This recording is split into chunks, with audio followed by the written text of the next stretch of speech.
Prime Minister Donald Tusk amid mounting pressure from continuous Russian violations of Allied airspace. We are most likely dealing with a large-scale provocation, but at the same time we are in consultation with our allies. I am in constant contact with the NATO Secretary General. Праздником вас! С Днем Великой Победы! Ура! Right to use Western-sent missiles against Russia in self-defense. For decades, military planners have looked at a map of Eastern Europe and pointed to the same 65-mile stretch of land. It's called the Suwalki Gap. It's a sparsely populated corridor between Belarus and the Russian exclave of Kaliningrad. And for years, analysts have warned that if World War III ever starts, it starts right there. If Russia ever decides to cut off the Baltic states from the rest of NATO, they do it here. It is the most dangerous piece of real estate on the European continent. But here's the part nobody talks about.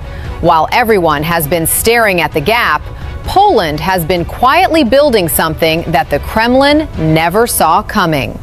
Russia thought it was facing another soft European nation, another country that would fold the moment the tanks started rolling. They looked at Poland and saw the same hesitancy they saw in Germany, the same bureaucratic paralysis they saw in France. They were wrong. Catastrophically wrong. Now, as the war in Ukraine grinds into its fourth year, and as the United States shifts its focus to the Pacific and the Middle East, Russia has finally decided to test the waters. They thought Poland would be an easy target, a distraction to stretch NATO thin, a quick victory to boost morale back home. Instead, they just woke a sleeping giant. And Poland just taught Russia why you never, ever poke the bear next door. If you want to find out why this is turning into a strategic disaster for the Kremlin, then stick with us. First, let's set the stage. For the past year, Russia has been moving pieces into Kaliningrad like a chess player setting up a checkmate.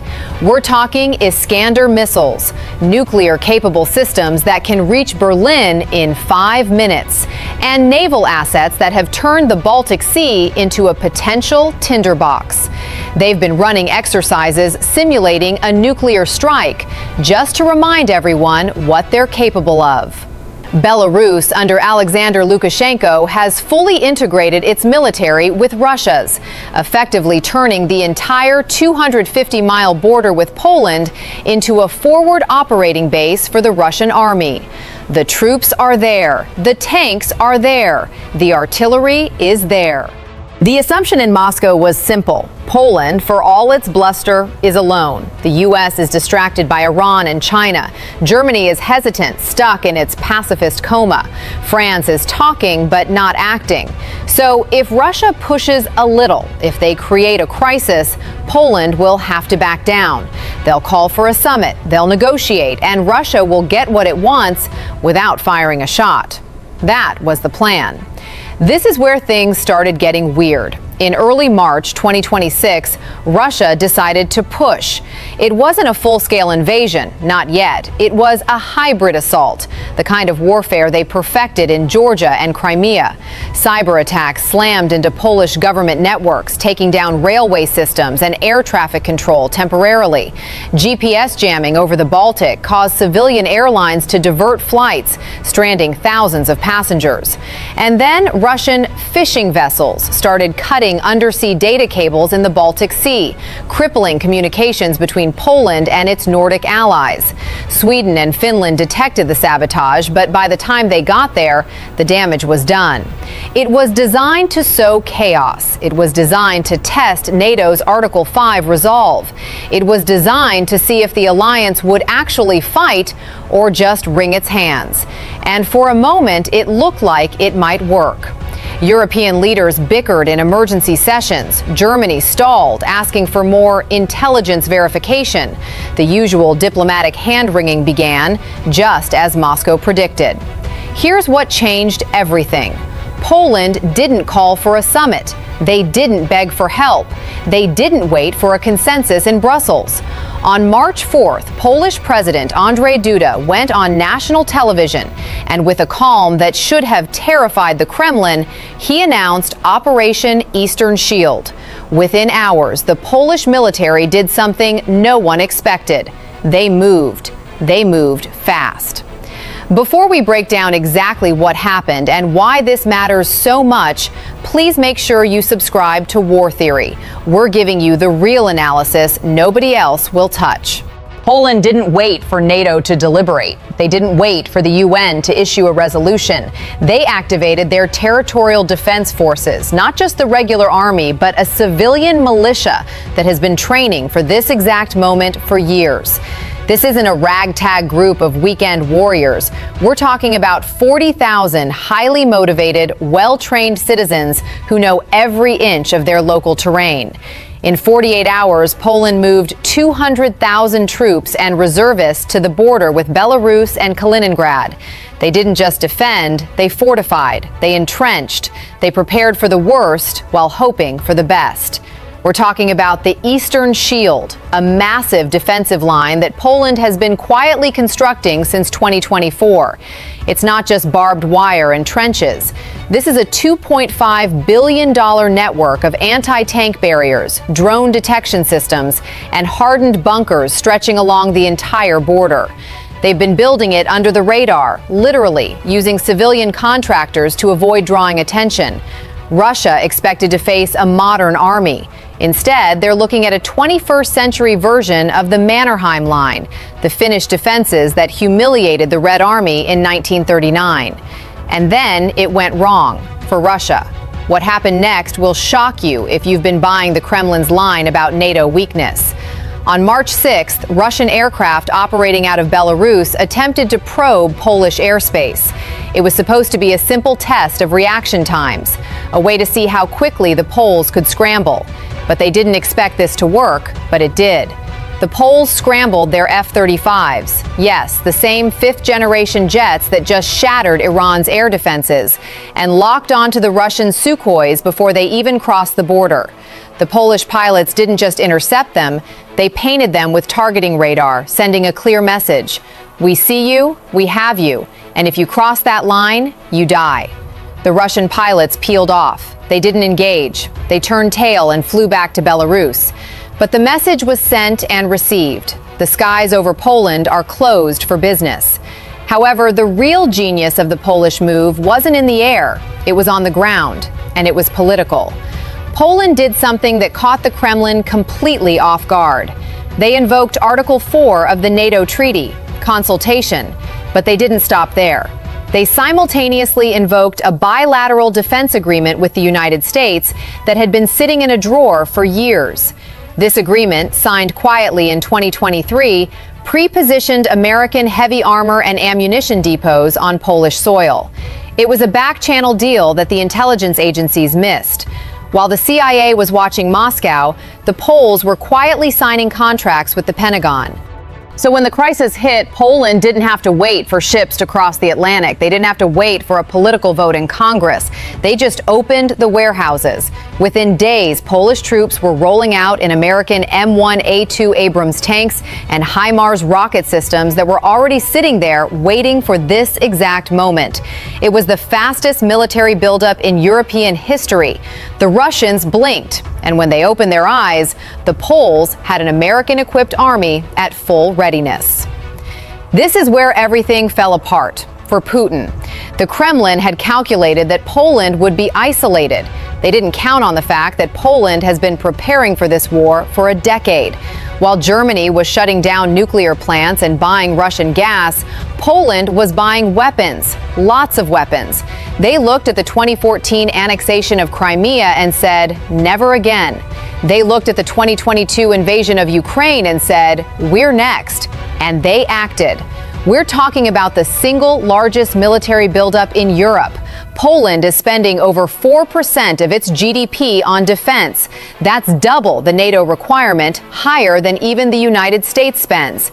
They've bought 250 M1A2 Abrams tanks from the U.S., 1,000 K-2 Black Panther tanks from South Korea, and 96 AH-64 Apache attack helicopters, making them the largest operator of Apaches outside the United States. They've also purchased hundreds of K-9 self-propelled howitzers and are building their own domestic drone industry from scratch. And this is where they mess it up. Russia, stuck in its Soviet-era thinking, still views Poland through the lens of 1968, when they could roll in and crush a rebellion with overwhelming force. But 2026 is not 1968. The Polish soldier today is equipped with smart weapons, drone swarms, and real-time satellite intelligence provided by the very allies that Russia thought would abandon them. The Russian general staff is fighting the last war, and the last war doesn't exist anymore. But the Russian plan wasn't just military, it was political. They've been running a massive disinformation campaign in the Polish countryside, trying to stir up unrest among the Polish population, trying to convince them that NATO will drag them into a war they can't win. They've been funding fringe political groups, spreading lies on social media, and trying to exploit the historical divisions between Poland and Ukraine to turn the population against their own government. They didn't expect this to work, but it backfired spectacularly. Polish civil society, instead of fracturing, united. Veterans groups mobilized. Farmers used their tractors to block roads, not to protest the government, but to build checkpoints and dig anti-tank ditches. The Kremlin tried to create a fifth column, and instead they created a national uprising. The Polish people remember their history. They remember the partitions, the invasions, the occupations. They don't need a history lesson from Moscow. But let's talk about the elephant in the room, Kaliningrad. This Russian exclave, sandwiched between Poland and Lithuania, is the most militarized piece of land in Europe. It's packed with S-400 air defense systems, Bastion coastal defense missiles, and Iskander ballistic missiles that can reach Berlin and Stockholm. For years, it's been Russia's dagger pointed at the heart of NATO. It's a fortress bristling with weapons designed to hold the alliance hostage. In the chaos of the last few days, Russia reinforced Kaliningrad. They moved additional troops in by sea using civilian ferries to transport armored vehicles, and they started snapping up civilian aircraft to use as transports.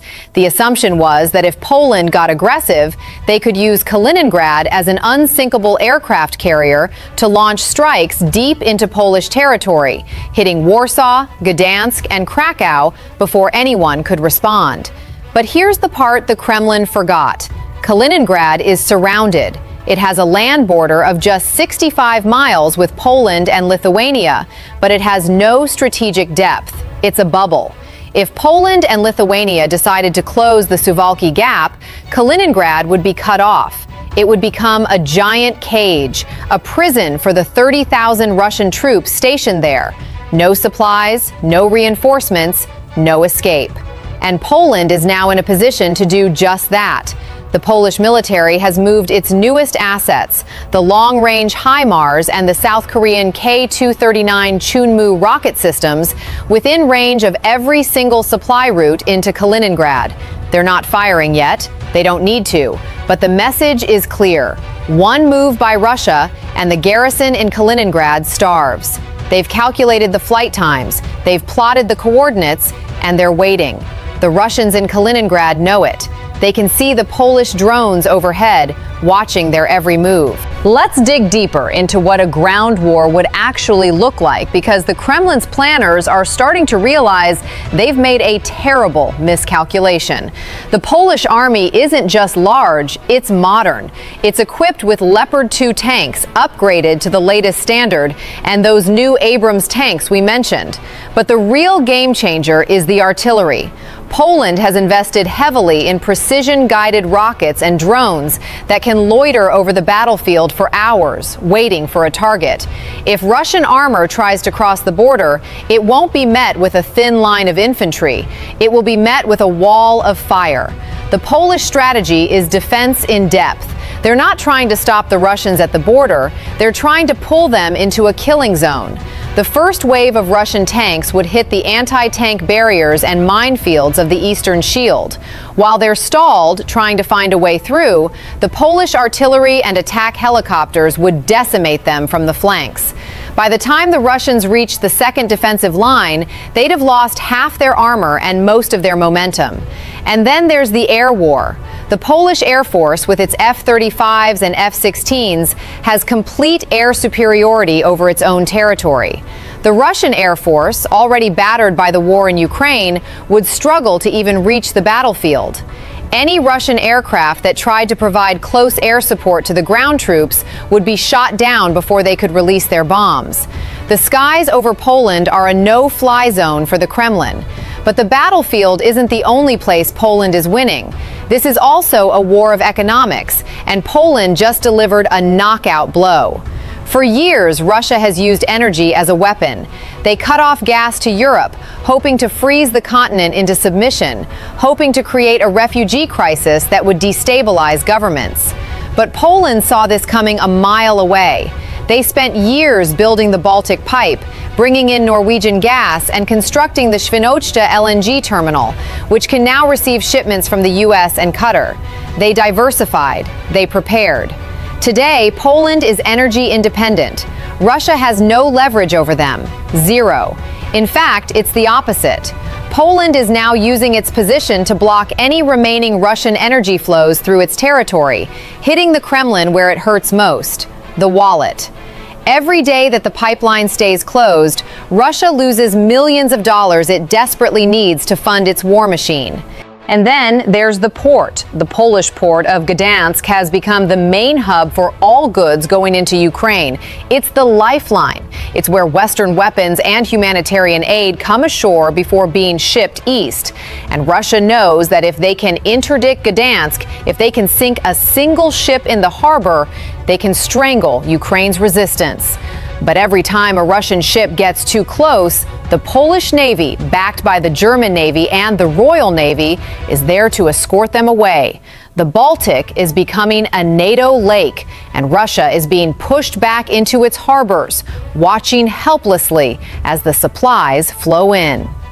But here's the part nobody talks about. The economic war goes both ways. Poland has also been freezing Russian assets, seizing oligarch property, and cutting off the financial flows that keep the Kremlin's friends rich. They've turned the economic tables completely. So where does this leave us? Right now, Poland has achieved something that no European nation has done since the end of the Cold War. They have created a credible, independent deterrent against Russia without waiting for permission. They have shown that the European flank of NATO is not a liability. It's a spear tip. They've proven that you don't need 100,000 American troops on the ground to stop Russian aggression. You just need the will to fight and the weapons to do it. For Putin, this is an unmitigated disaster. His plan was to break NATO's unity by threatening Poland. Instead, he has solidified it. He has created a situation where the most powerful army in Europe, the Polish army, is now fully mobilized, fully armed, and fully pissed off. He has awakened a historical enemy that has been waiting for this moment for generations. And this is where it connects back to the global stage. Remember those B-52s flying over Iran? Remember the U.S. carrier groups in the Gulf? The message from Washington is clear. We can fight a major war in the Middle East and still supply our allies in Europe to fight another one. Russia cannot compete with that logistics chain. They cannot compete with that industrial base. They are a regional power playing a global game, and they're losing. The next few weeks are critical. Russia has to decide whether to escalate or back down. If they try to push into the Suwalki Gap, if they try to test that 65-mile corridor, they will trigger a war with Poland. And if they trigger a war with Poland, they trigger Article 5. And if they trigger Article 5, they are at war with the entire NATO alliance, including the United States, including the United Kingdom, including France, including Turkey. It would be the end of the Russian state as we know it. Putin is a gambler. He always has been. He's bet everything on this war, on this strategy, on this moment. But he's never faced a hand this bad. Poland has called his bluff, and the chips are on the table. The entire Russian military machine is looking at a Polish army that is better equipped, better motivated, and better led than anything they've faced since 1945. For now, the guns are silent on the Polish border, but the silence is deafening. The Poles are in their trenches, the Russians are in theirs, and the world is watching, holding its breath, waiting to see who flinches first. What we know for certain is that the old rules of European security are dead. They died in the fields of Ukraine, and they've been buried in the forests of the Polish border. Poland is no longer a buffer state. It is a frontline military power. It is the anchor of NATO's eastern flank.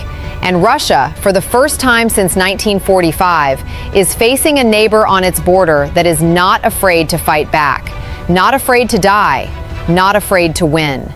If the Kremlin thought this was going to be easy, they were sorely mistaken. And if they think the Poles are going to back down now, after all this preparation, after all this investment, after all this history, they don't know the Poles at all. If you want to understand where this goes next, from the frozen fields of the Suwalki Gap to the back rooms of the Kremlin where panic is starting to set in, make sure you're subscribed to War Theory. We're following the troops, the tanks, and the tensions so you don't have to. We're giving you the analysis that the mainstream media is too afraid to touch. Click subscribe, hit the bell, and we'll see you in the next video.